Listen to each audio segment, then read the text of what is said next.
I just feel like I know what I get with Miami. There's too many questions with the Jets. By the way, you've been the Jets training camp. Listen, if Aaron Rodgers is in your camp, it's different. It's New York, it's different.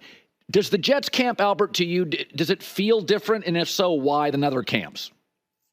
It does, because I think there's a real effort to tamp down all of the hype. And I think last year, if you went to their camp, it was a show. You know, like Hard Knocks is there. I mean, the way the crowd was watching practice was almost game-like. And the players were hyper aware of all of the eyes on them. And I think there's been just a very serious effort there to fly as far under the radar as they possibly can, which is impossible when you're the Jets, when you're in New York, when Aaron Rodgers is your quarterback. But they're doing the best they can to manage the hype better than they did last year. Here's the other thing.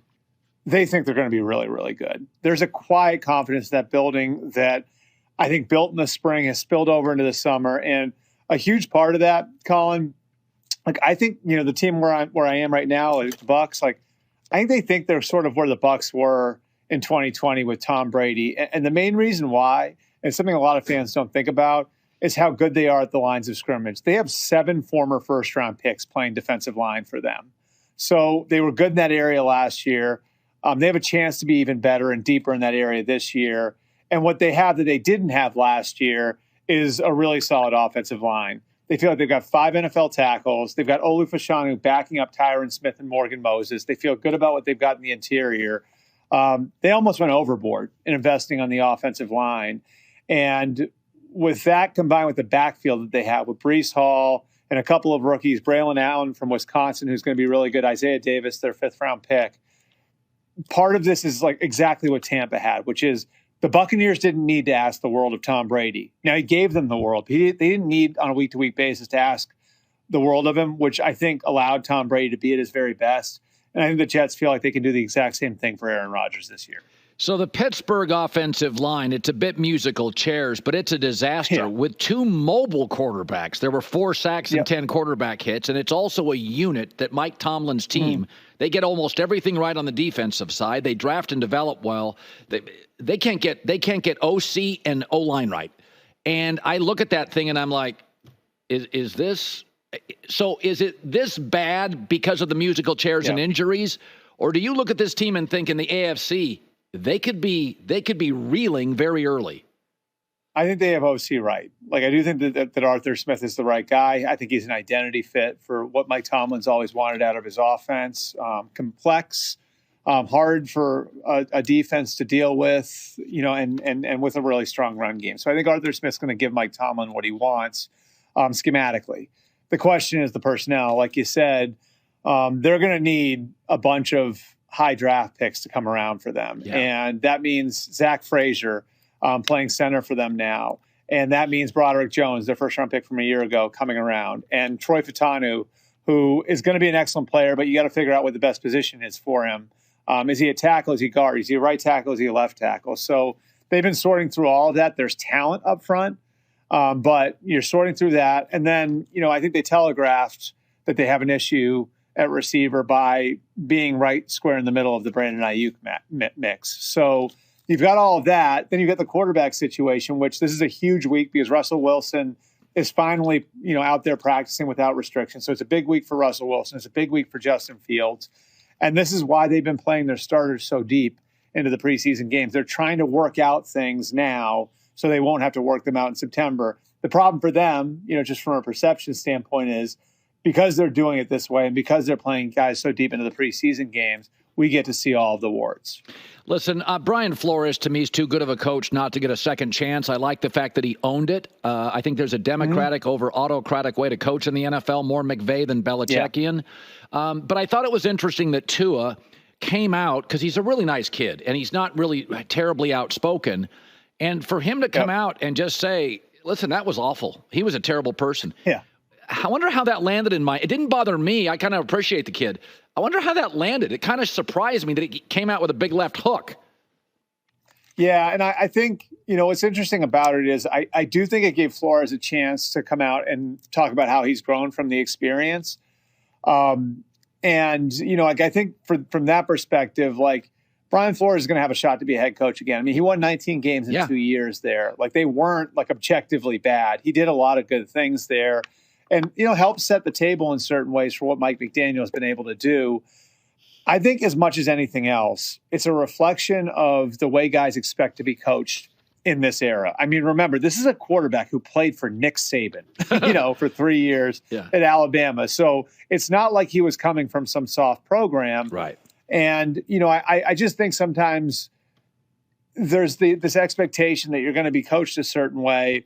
And when you're not, and then the results don't follow, that's where the problems, can manifest. And so, like, I think as much as anything else, this is sort of a generational thing. I do think Flores has learned from it. And, I don't think it's about how hard he was coached, because Mike McDaniel coaches his guys hard. Yeah. But Mike McDaniel also lets his guys know how much he cares about them. He's positive in the tone that he strikes on a day-to-day basis. And there's just a very different feel to it. I think in a lot of ways, I look at it like sort of like the Pete Carroll, Bill Belichick argument. A lot of people thought like those two guys were very different. Well, I've talked to guys who coached for both who say they're actually, largely the same. It's just packaged very differently. And so I think Mike McDaniel is asking a lot of the same things and is as demanding in some ways as Brian Flores was. It's just packaged a lot different. And I think, these comments sort of reflect generation, for that generation, just sort of how important the packaging can be.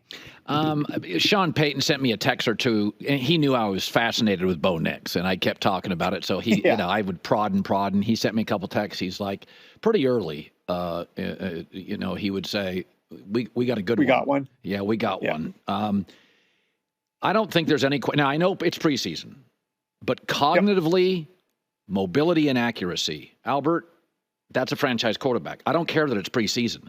I mean, I'm seeing – first of all, I saw him twice live. He's much more athletic than anybody gives him credit for. Much more athletic. He can move. He's fine.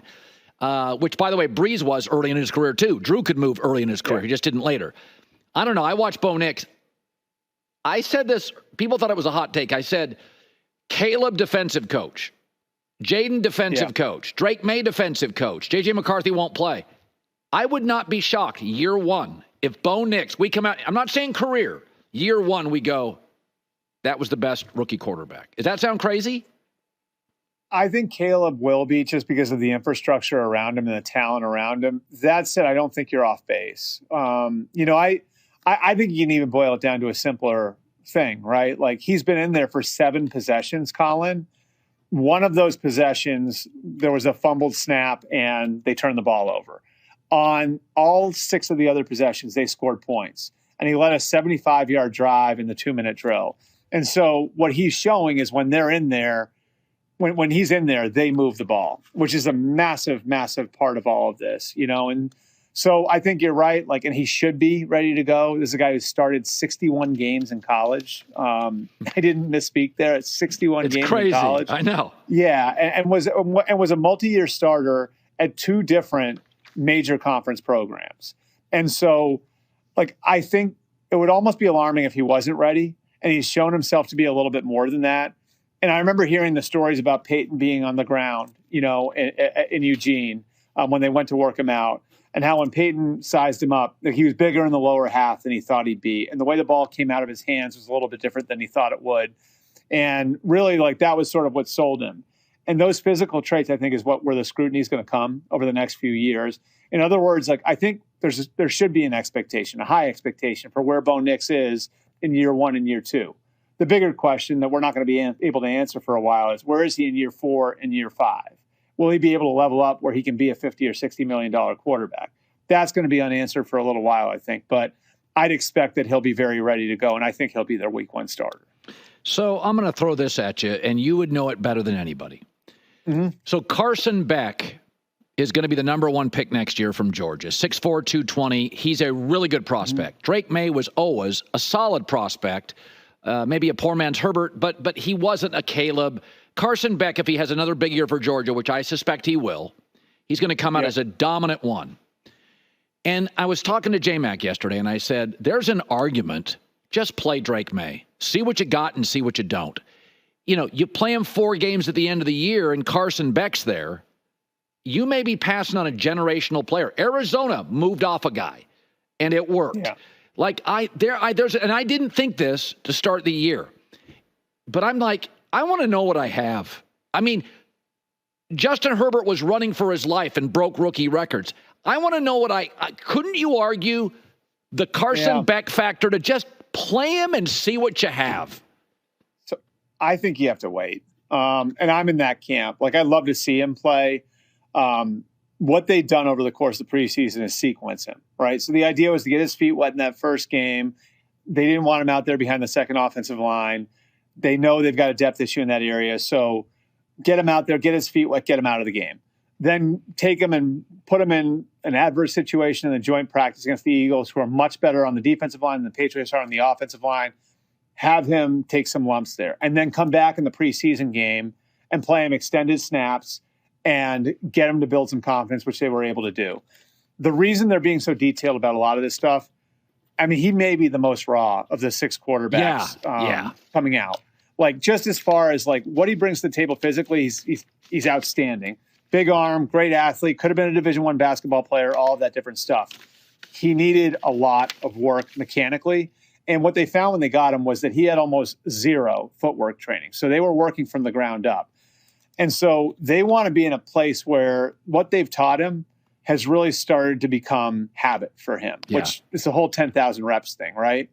And the worst thing you can do is put a guy out there while he's still learning it and get him knocked around. And right now, I don't think they're good enough on offense around the quarterback to risk it.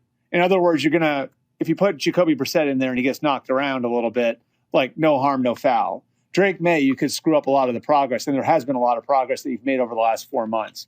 So I think he's going to sit to start the season. I think the hope would be to get him some action a little bit later in the year, and you're going to be making your judgments based on how he looks in practice and maybe how he looks in a few games at the end of the year. And look, like, if Carson Beck has the kind of season that you're talking about, then you have a hard decision to make. But I think right now, the idea is to prioritize the development of Drake May first and foremost. So I made my NFL predictions before you. I took the Dolphins because historically in this league, great offenses, they play the next year. If you have a great offense and you bring back the personnel, defenses get hurt more. I mean, you can have a great defense, you lose a coordinator, but, it's different. And so I don't know what the Jets provide, but these are my teams. So just not to put you in a spot to react to all, I do think Washington's my shocking team. Is there anybody here? Wow. I want to talk about them. There's going to be a surprise, though, so I give you credit for doing that. That's a good dice roll. Tell me who your surprise would be in the league. Who's going to be the Houston?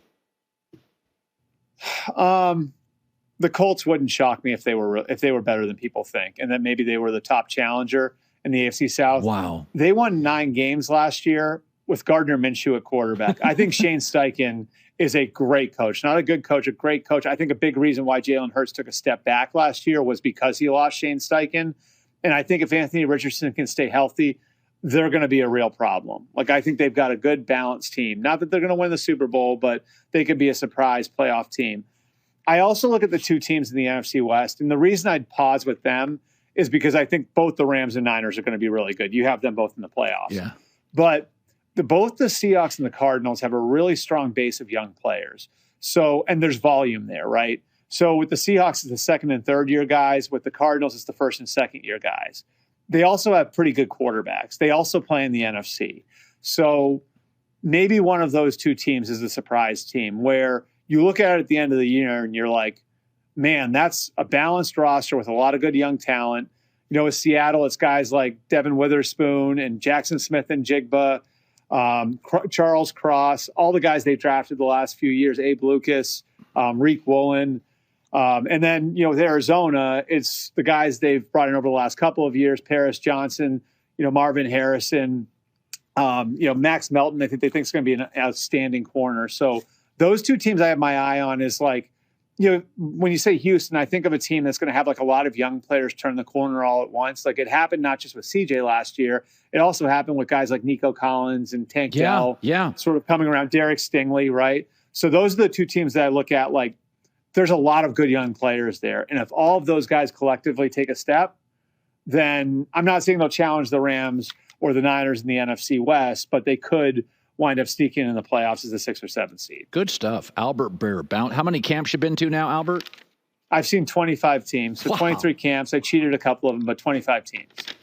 I hope Monday morning quarterback's travel budget is covering all of that. That's a lot. That's a lot of flights bouncing around the country. Good seeing you, buddy. My wife's covering a lot of things too. I'll tell you that.